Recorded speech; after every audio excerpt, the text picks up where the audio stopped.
Calkins, and in an effort to provide this critical information in any way you choose to consume it, we're pleased to offer this discussion in video and podcast formats. My guests today are Dr. Brian Krug and Dr. Jamie Gibson, two of the technical leads at Syngenta Flowers, and both are past guests who I really enjoy catching up with about crop culture and production best practices. Brian and Jamie are here today to talk about begonias. Of course, there are countless types on the market for you to choose from. Seed raised and vegetative are the ones that we'll focus on this time around. And Brian's going to talk about Syngenta's wide range of vegetative options, including the new iCandy, which I would say was one of the top hits of California spring trials this year, something that the whole industry is talking about. And that whole range of vegetative options that fit just about any application. And Jamie's going to tackle the seed varieties, but I bet the two of them will tag team some of both and have some discussion within this presentation. We have seen a boom of vegetative and seed begonias over the past decade or more, and I think it's really good to go through them, the whole Syngenta assortment with Jamie and Brian, learn some tips and tricks for producing them at the highest quality, and also positioning them for different uses in gardens, baskets, and containers. I think that covers a little bit, but Brian and Jamie, welcome. Thanks, Bill. Thanks for having us. Yeah, awesome to be here. Why don't we start? Maybe you guys can share some of the reasons that you and the team at Syngenta are so excited about begonias heading into 2026. And I'd like to hear you guys shout out a few of your favorites in the Syngenta lineup. It's fun when folks have such deep knowledge of product assortments to hear what they like best. And then you can go ahead and jump into your presentation since there's a lot to cover. Begonias could fill hours. We do not have hours. So yeah, what are some of your favorites? Why the excitement? And then take it away. Well, I'll take the easy one, Bill. You already alluded to it. The new introduction from Syngenta Flowers this year of iCandy. Just had such big, beautiful flowers. It's really friendly for the grower, and then the performance in the landscaper and for the homeowner is really great. I've had it in my on my patio pots in front of my door for the last 2 years, and it just looks so beautiful and catches a lot of eyes. Awesome. Jamie, what about you? Well, everybody thinks I'm this vegetative guru in flowers, and really, just for the record, I am a seed guy. I love the seed series in our portfolio, and some of the series that we've launched, oftentimes it's always the new shiny object in genetics, right? What's new? What's new? And oftentimes we release something that's amazing, great garden performance, easy to grow, got the culture down, know all the insights. And then we move on to the next thing. And with a name like iCandy, how can you not, Right. get attracted to the nice shiny object? But yeah, from a seed standpoint, think about some of these recent launches of Limitless begonia, the new tuberous begonia. I just think back to Top Hat when that was released. First to flower, flowers on top, nice tidy basket. And then we went through a series of learnings about how to germinate it better. We went through some struggles with some pelleting and we finally got over that hump and we improved the pellet compound. And now we've got really solid germs. So, that was a little bit of pain. But now to see the reward that's still being used often in baskets and landscapes. So yeah, I just love the seed, talking seed. Awesome. You are a seed guy. You even got into pelleting. I love it. Well, I'm going to get started. And Jamie and I will tag team this throughout the next 45 minutes or so. As we get going, you're going to notice that we're going to only hit the highlights. There's just so much information. Like you have these slides in the podcast here, but also we have everything that you need to know about our begonia varieties in our culture guides. So that's available online to go and download, print off, have that available. Also, there's a lot of other digital tools available. Our Grower Success Guide, if you don't have a print version of it, it's available online. There's technical documents. A couple of them we'll talk about today, but you can get all of those technical documents, more webinars and videos, and everything you need for not just begonias, but everything that Syngenta has to offer in our portfolio on our newly launched website, revamped website, SyngentaFlowers.com. I'll put links to all that in the show notes for the viewers and listeners, so that's one click away. But again, you guys make some of the best cultural and technical information, and we all appreciate it. Thanks, Bill. So there's 4 varieties of vegetative begonias that we're going to cover today: iCandy, Adora, Birthday Bash, and Florencio. This shows a little bit about each one. I'm going to cover most of that as we introduce each variety as we go. So our first one here, or before I get into those, I want to talk a little bit about just some generalities of begonia production. First and foremost is photo period. And we talk a lot about photo period, especially in the vegetative begonias, to make sure that we don't form tubers and we do get flowers. So we did a technical trial a few years ago to look at photo period in both propagation and finished production. So if you look at this photo here on the right, you'll see that we have long day photo period in propagation on the top, short day propagation on the bottom, and then up and down, we finished the plants at 9.5 hours, 10.5 hours, 11.5 hours, and 13.5 hours. And what you see, to really boil this down, is when you have those long days, 13.5 hours, we don't have tuber production and we have flower production. When you propagate in short days, or even when you propagate in long days but finish in short days, you get those tuber formation. So that you're going to hear this throughout the podcast today. And then the other thing to point out here is on the left-hand side there, that graph. It's in our grower success guide. It's kind of a cheat sheet to give you a feeling of when you might transition to and from short days into long days. We've got our months of the year on the bottom there, and then hours of day length on the y-axis there. And the different curves are different latitudes. And we've kind of called out some major cities in those latitudes so that you can kind of decide what's close to you. And it will show you kind of when you're going to transition from short days to long days so that you're not always in just trying to guess there. Ryan, I did want to mention one thing about the tech sheet. You know, we were talking about the website. There is a one-stop shop tech sheet on this that covers the propagation protocols and how it delivers a better finished plant. A lot of our root and cells will now take this tech sheet, print it off, and put it in their box of cuttings, liners for their customers, because they want to just continue to press upon them to keep lighting during natural short days. Because oftentimes the grower gets them, a lot of small growers, you know, that just aren't aware that you need to continue lighting, and sometimes they'll be sluggish, they won't flower, they'll go to tuber. And so having this kind of reminder in the box has always been a really nice tool. Yeah, thanks, Jamie. Another thing that always comes up when we're talking about begonia production is blind cuttings. Nobody likes to see or have blind cuttings. So we work really hard with our stock down in the farm in Guatemala to scout for and rogue anything that isn't branching well and is giving us a stocky plant. We'll rogue that plant out of the stock block. We manage the environmental conditions to maximize the conditions that will promote good growth. And then we're using PGR applications to promote branching, promote breaks, to eliminate any of that stockiness. Then as it gets into propagation, it's the growers hands to continue to doing the critical lighting, using the proper cell size. If we've found that if you have the plants in too small of a tray, they crowd each other out and leaves overlap the meristem, and that can lead to blind cuttings. Making sure that they get a pinch in or some PGR applications in there to manage the leaf size and help that chassis of the plant. And then just like Jamie was saying, moving on to finishing, making sure that we get timely transplanting. These species of begonias, they really need to be some of the first ones that you transplant after you receive your liners. Waiting is going to put them under stress. If they sit for an extra week or two in the liner, making sure that you have good light quality and spacing, and again, that environmental conditions, optimizing that so that you get good branching and you can avoid blind cuttings as much as possible. So transplant priority number 1? Absolutely. Yep. Yeah.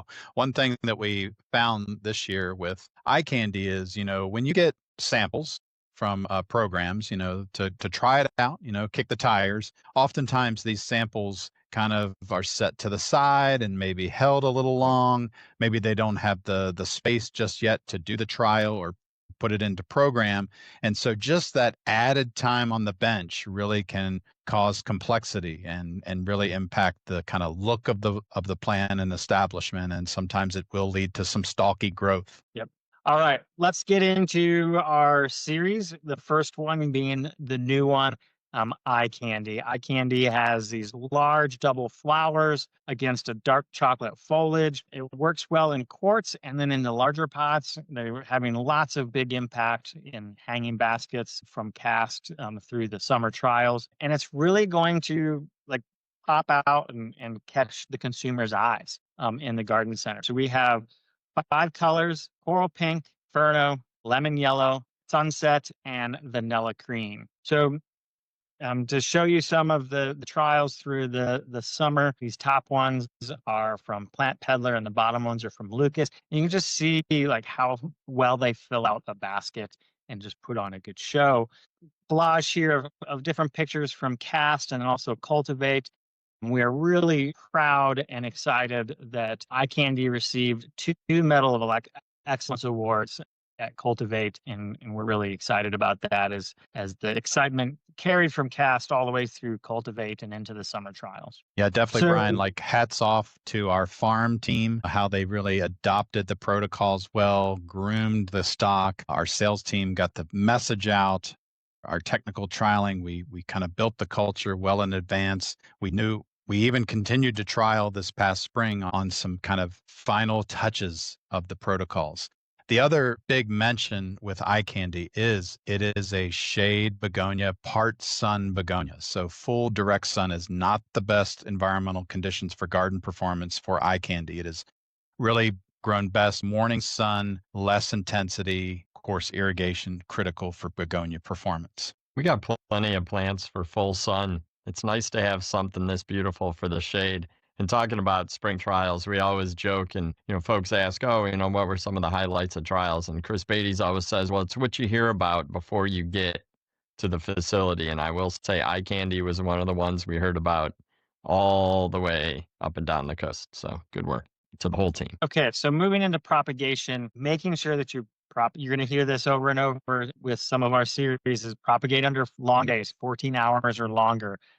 That's going to really be critical. Begonias and iCandy are no different. That they really attract mites, the spider mites, the broad mites, and the broad mites are really difficult to see.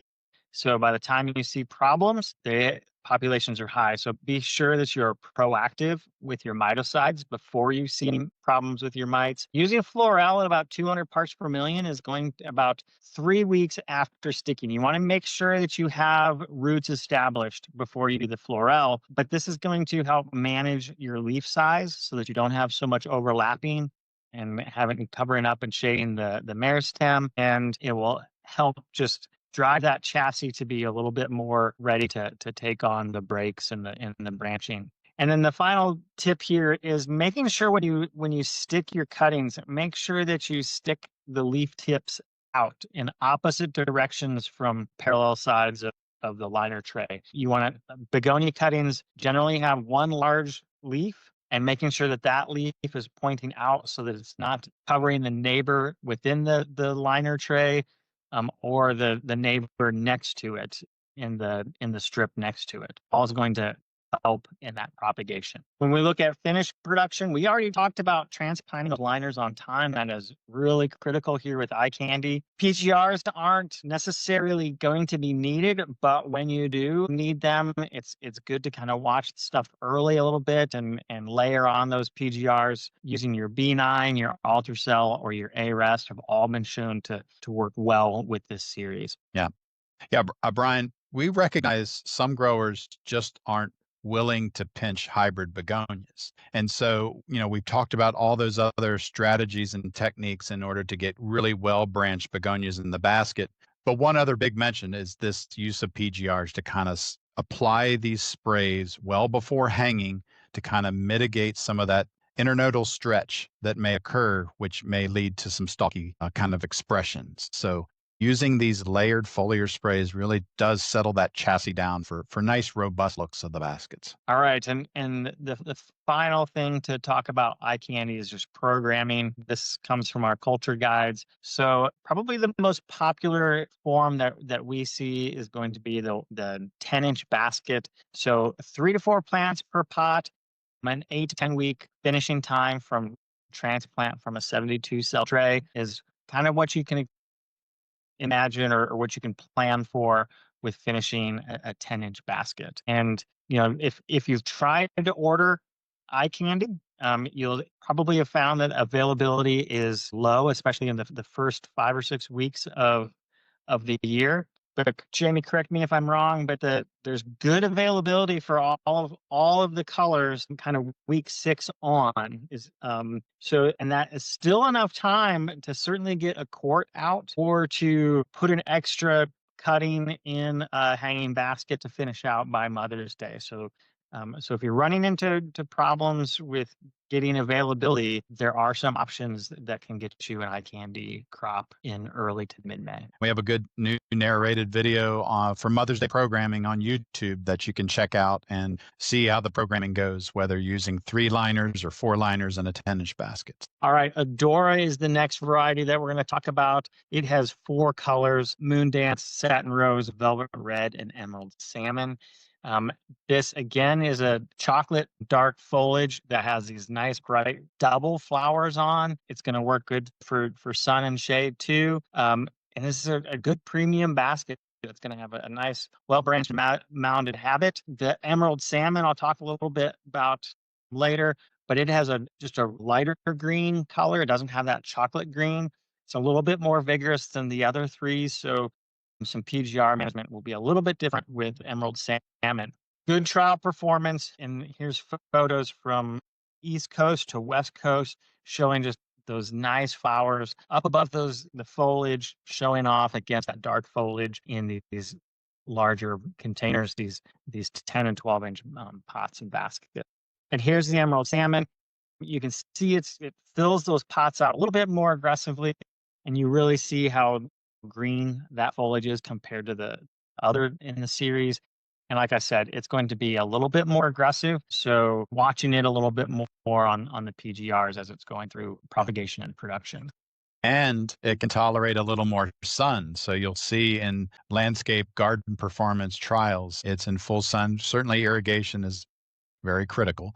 But yeah, that's one of the things about Adora. It's a full sun begonia. And so light intensity is really key to follow up on what Jamie was saying, all the way starting in propagation. 200 to 250 micromoles per meter squared per second in the first 2 weeks of propagation. And then once you get roots, you can see there's roots there in that bottom picture of that liner. Increasing that up to 600 micromoles is going to really help drive that plant to bulk up and have good performance all the way through finish. As we get into finish, we recommend a soft pinch.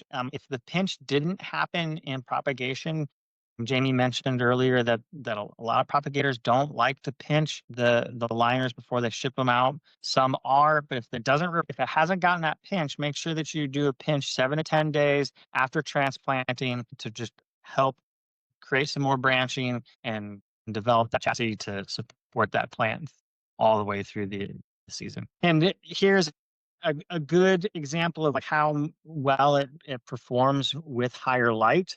So this is a trial that Jamie did at his farm. The top 3 plants are grown in 14-inch baskets with 6 plants per pot. The bottom 3 are 10-inch baskets with 5 plants per pot and a different DLI, daily light interval. So 15 to 20 moles per day on the top. And you can see how much fuller those are in that larger basket and how many more flowers there are. So that light is really going to drive that growth and drive that earlier flowering compared to a lower DLI. So the take home message there is, unlike some of our other begonias that we might be comfortable hanging on the bottom layer of the greenhouse in the basket lines, this one you want to have in that upper layer where they're not going to get overly shaded by plants above them. So hanging basket, again, is a tried and true form for this. 10 to 14 weeks with 4 to 5 plants per pot for this hanging basket.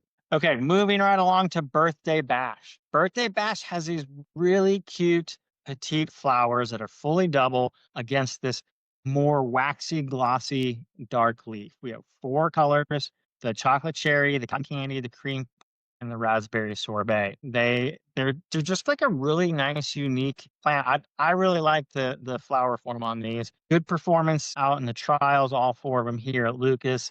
Nice, big, full plants on these planters. Propagation, you see this picture here is the Birthday Bash are on the top of this picture. The lower ones are Adora, and they're very similar profile, but you can see that difference in the leaf of the shininess of the leaf and a more rounded margin. Generally, for propagation, there's not anything real specific for the temperatures and requirements, but we do want to stress that to do a B9 spray at about 25 parts per million, 2,500 parts per million, 10 to 14 days after sticking, and then a pinch 3.5 to 4 weeks after stick, that's going to deliver our best well-branched finished plants. And we've worked with our root and cells on to develop this culture, and it really allows a few different things to happen. If you notice, the unpinched control there is getting kind of leggy, and that tends to snap and break off in shipping. It's not going to break as well or create branches as well. The one that's circled there, you see that there's basal branching coming, and then there's not as many flowers on that plant. So we don't have to worry about botrytis and any other problems with senescing flowers in propagation or early in finished production. And carrying this through to finished production, we see these plants filling out nicely because we've done that pinch and the behind spray. If we need to hold these a little bit, we can use some ultracell or A-rest during finishing to keep these plants toned as they're going through finished production. Yeah, Brian, I definitely discourage anyone to use a triazole type you saw in the propagation trial, even at 2.5 parts per million. No doubt, it keeps that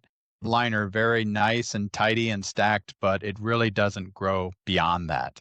So it will restrict growth. So using these softer chemistries, more grower-friendly chemistries is our recommendation. And then an 8 to 10 week crop time on a 10-inch basket with 3 to 4 plants per pot is going to result in a really nice finished product for your customers. All right.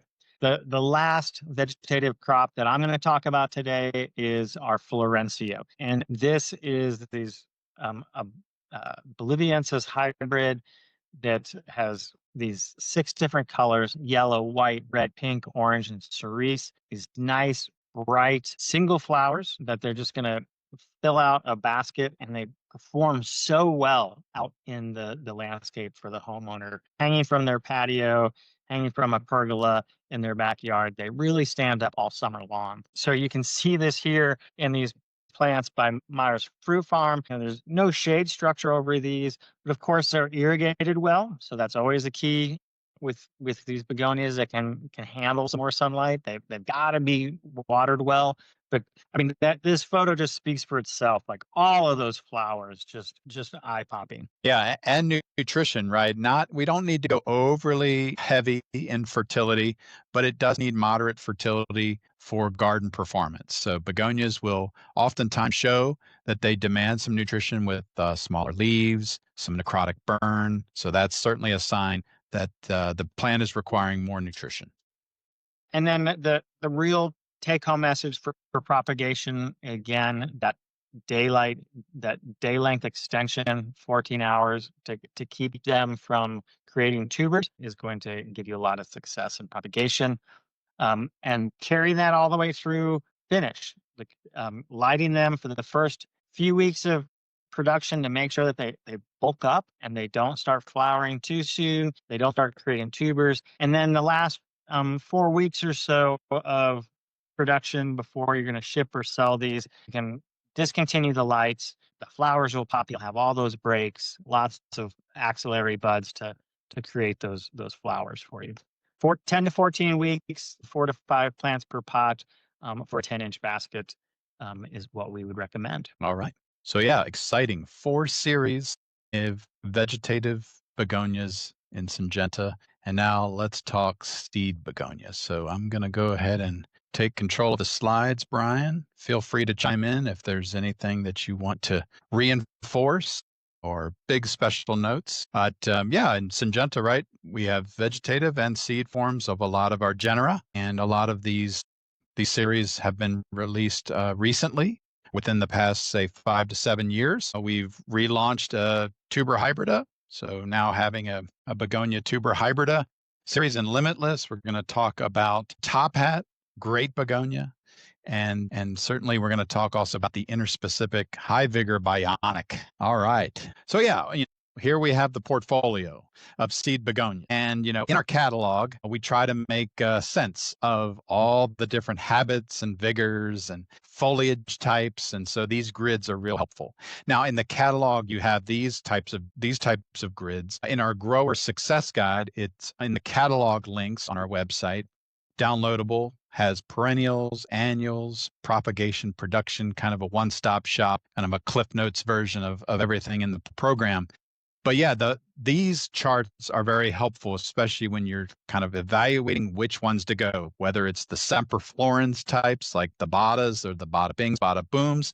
Those are more your border type begonias, your characteristic, naturally compact semperflorens. You've got higher vigor semperflorens and eureka and topspin. Some can be grown cooler, all different advantages called out in our cell sheets and tech sheets. But today I really want to focus on those interspecifics, the ones that are going to give really nice, robust garden performance, have tremendous benefit for the grower, a little more efficient when it comes to flower timing, and some advantages over some of the other products that are available in the marketplace. So yeah, check these grids out for help. Go to the Grower Success Guide for a little more detail, habit, vigor, timing. The first one we want to cover is the Bossa Nova series. Bossa Nova is a boliviensis type, and it has really nice, well-branched architecture. That's its biggest selling point, is that branched habit for more flowers, that pendulous habit, real high-end retail look of these Bossa Novas, and some of the varieties actually have darker foliage. So notice the Night Fever Papaya and the Night Fever Rosso have these attractive rosy, hot, scarlety flowers, but also that dark foliage. It really sets the color out in the garden. So we are totally excited about these. They continue to be adopted, right? We've got no doubt there's vegetative boliviensis types, but these Bossa Novas, they're great because you can program them because they're seed propagated. You can pick your sow time. You can work with some of the plug growers who are very good at growing a lot of these seed begonias.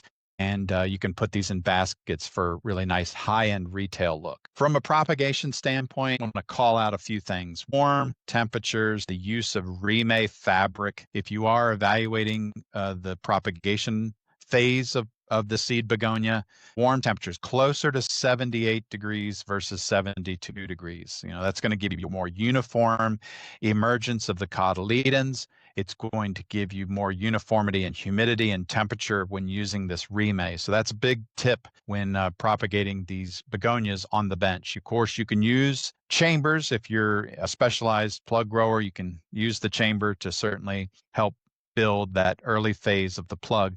But that's the big one. Warm temperatures. Typically, these begonias are propagated in 288 cell trays. They take about 8 weeks to finish. Sometimes they're even bumped up to higher cell sizes, right? You grow them for maybe 7 weeks or 8 weeks, then you bump them to maybe a 105 cell or a larger cell, 72 cell, if you will, where the finished grower can receive kind of a more robust plug that reduces finish time. So plenty of ways. What did we learn today, Brian? Plenty of ways to skin a potato. How about that? That's going to be the new language. So there you go. So yeah, you can do it many different ways with this Bossa Nova plug production. Lighting critical. You will form. Unfortunately, a lot of these hybrid begonias, where they have the tuber hybrid DNA, they will form those tubers, and it can reduce vigor, and you get shut down of vigor in the finished container. So extended day lighting and propagation is critical. And then when you get into finished production, because of this really well-branched habit, this pendulant nature of Bossa Nova, PGRs are very critical. One early on, maybe a B9 spray or an ultracell spray, kind of settling down the foliage, settling down the chassis. And then actually, as this plant gets more mature and you really want to hold that pendulant habit, but not have it too overly aggressive, right? There's always the chance of mishandling in retail or in the shipping phase. You want to kind of still keep these nice and tidy. A micro drench, you can go actually as high as 1 part per million with bonsai. You can do this at the final stages of finished production just to kind of hold it, but not impact garden performance, right? This is still lowest concentration to kind of keep the plant nice and tidy for retail, avoid breakage, stem breakage, damage, bruising, and then deliver that really strong garden performance. So PGR is critical with Bossa Nova. We like it. We feature it oftentimes in really large containers. Some of these fiber pots are really nice, multiple colors combinations. That's the new theme these days with a lot of species. But here we've got this Bossa Nova in this gorgeous large container, upwards to 14-inch containers. Really that sweet spot with Bossa Nova because of its nice, robust, pendulant nature. Maybe going a little bit bigger than a 10-inch basket. Maybe that 12-inch basket, sweet spot for that nice retail price point that you want to deliver. Anywhere from 5 to 7 plugs, depending on the plug size. And you can grow this fairly quickly, almost taking about 10 weeks. But you need to make sure that you're growing these fairly warm, as begonias do require a little warmer temperature than most bedding plant basket And this is an example of Bossa Nova where like I'm becoming a convert to seed items because when you think about the price point to produce a 12-inch basket that looks like this from seed, the margin that the retail grower is going to get on that just becomes really, really attractive. This has been a great addition too from the Florencio acquisition. So great genetics. Okay, my favorite. I was talking about Top Hat. We've had some roller coaster experiences with this plant, but this plant continues to be demanded. We're seeing really an upsurge in its demand because of its earlier flowering, its robust nature, its large flowers, right? The technical team actually did flower measurement back in the day when it was launched, and they actually found about 20% larger. And when we improve the scarlet, we actually are 25% larger in flower size than the other leading interspecific begonias like Top Hat. So one of those things, when I saw it, I was like, what is this mutant begonia? It's so cool. And people just loved it and went crazy for it. I think that was around 2018 really coming out into the marketplace. But the cool thing too about Top Hat is it's so nice and tidy and versatile, right? It can be grown in large tubs. It can be grown in 6-inch. Its sweet spot, in my opinion, is really that 10-inch basket, 3 plugs in a basket, flowers on top, boom, great retail product. But also its versatility in smaller containers like the Jumbo 306 pack. So in roughly like an 18 cell 1020 tray where you can keep this tidy begonia in check. Great for the landscaper community because it's already showing flowers at retail market, and you put these in the ground and they just continue to surge with those big gorgeous flowers. So versatile is the name of the game with Top Hat. Flowers on top. From a propagation standpoint, we've definitely worked to get the pellet improved. So we've got some really nice erosion of the pellet, and that's the key. And we'll show you here in a few images. We're just showing you the uniform germination now with Top Hat. Really strong germ. Lighting is critical. Lighting is actually critical for most interspecific begonias these days, right? Oftentimes is put into a chamber just to help with pellet softening to make sure that naked seed is exposed. But, it's also being mindful that, having that naked seed for germination is critical, but you've got to have the lights. Without those lights, germination does not occur with these interspecifics. So taking it out of the chamber, exposing it to light starts the cotyledon emergence. Lighting in the chamber roughly around day 5 to 7 is when you start to see the emergence there. And then that's when most of these plug specialists take them out.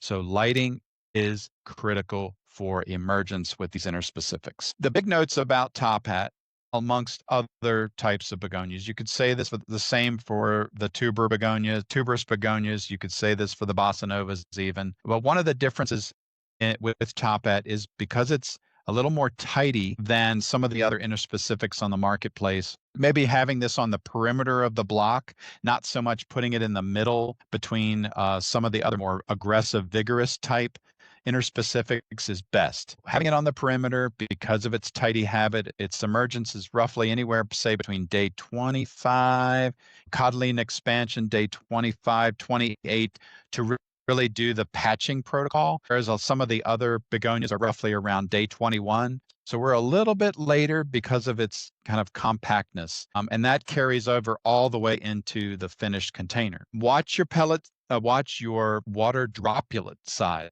The droplet size is really critical. If it's too heavy or the pressure is too heavy, you're jostling, you're covering the seed.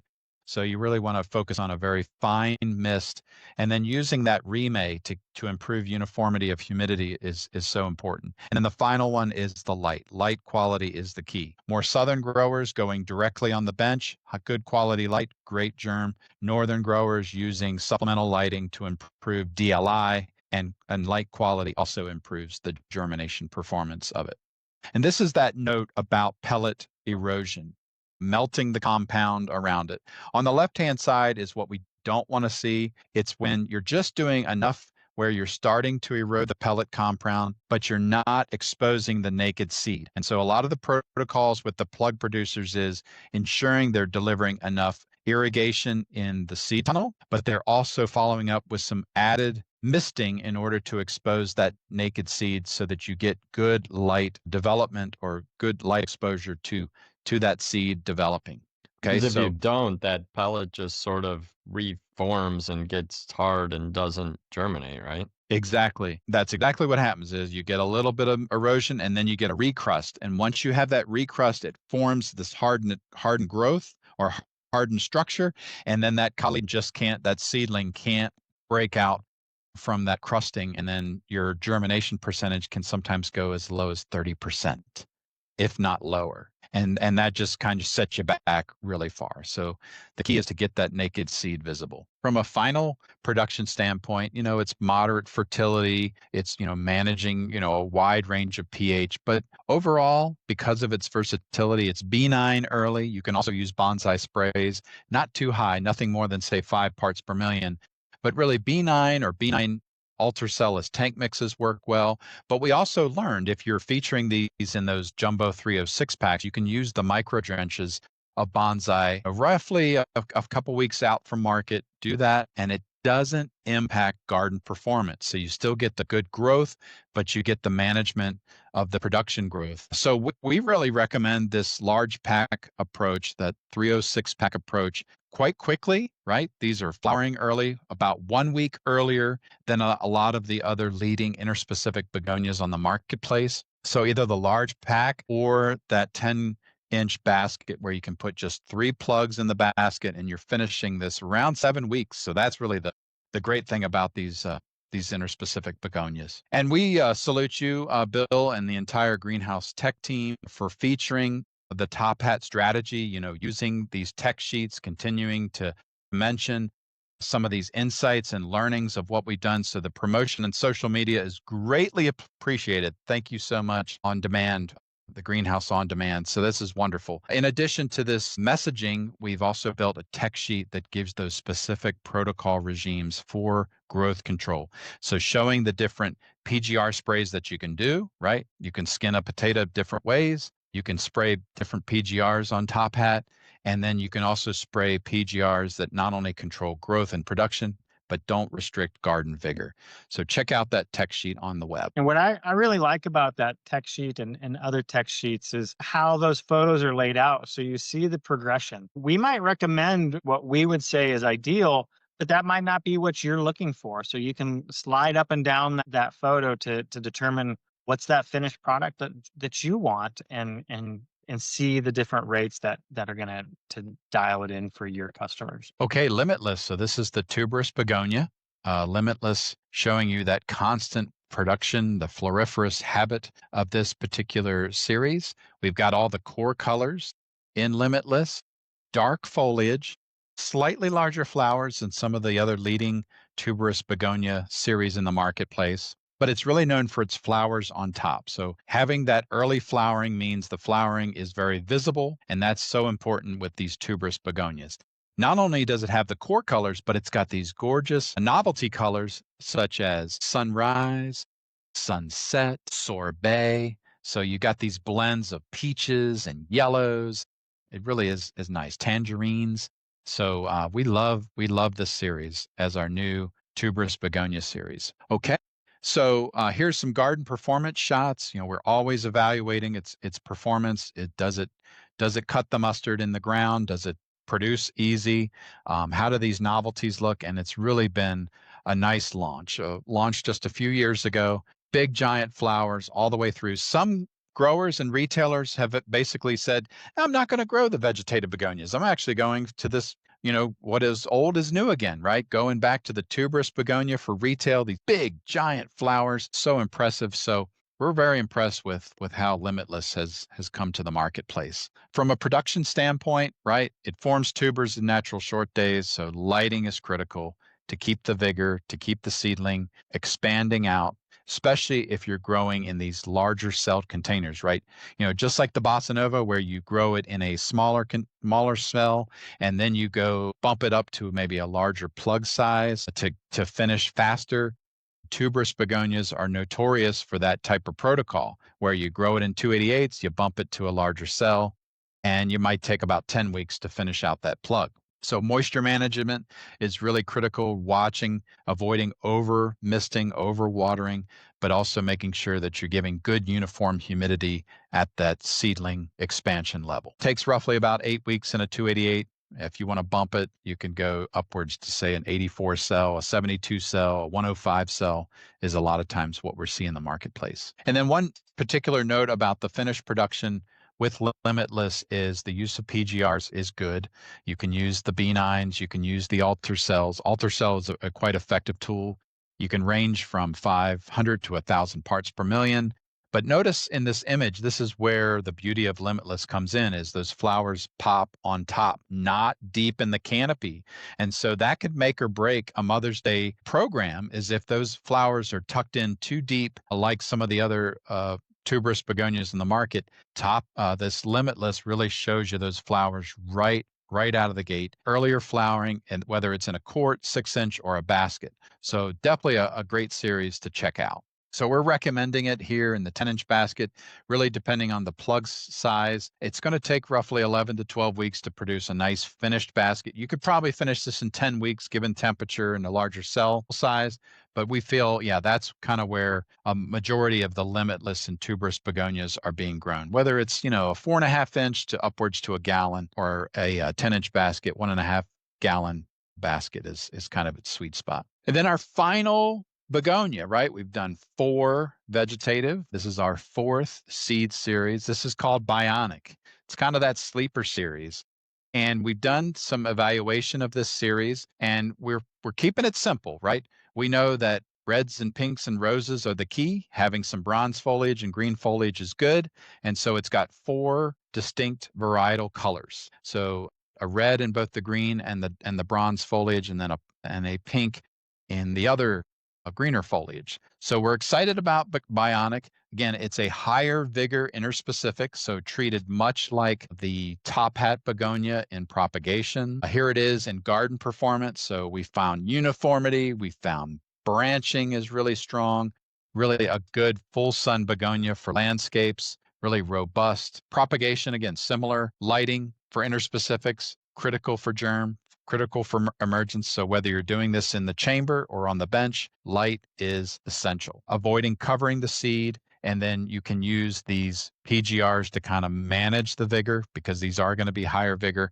Roughly taking about 7 weeks in a 288 cell.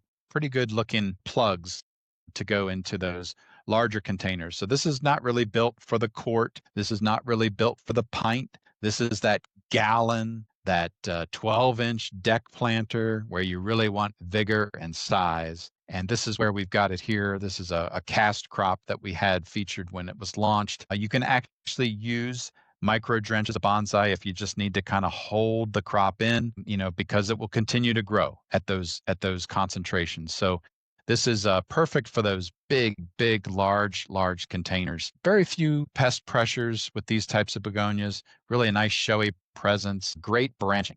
That's the big thing about Bionic. So we did compare it against some of the other leading interspecific high vigor varieties, and we found that it was about 60% more branching when we evaluated the entire trial block.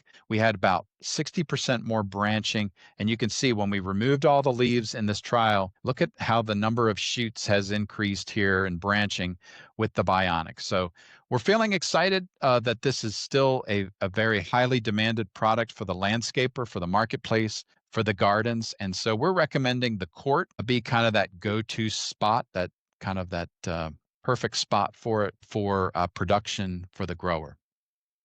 Of course, other large containers as well. So with that, yeah, we've wrapped up 4 vegetative. We've wrapped up 4 seed, deeper culture. We've also got tech tips infused throughout the culture guides for some of those keynotes about use of it. We've also got the tech sheets that are built within the website and videos, like the Syngenta Flowers YouTube video database, I believe, is now over 250 videos. So you can search that, and if you need just a kind of quick 30-second study up, it's there to supplement these great podcasts that you host, Bill. So we appreciate this so much. Well, and we appreciate you guys. I mean, the resources you make are always fantastic.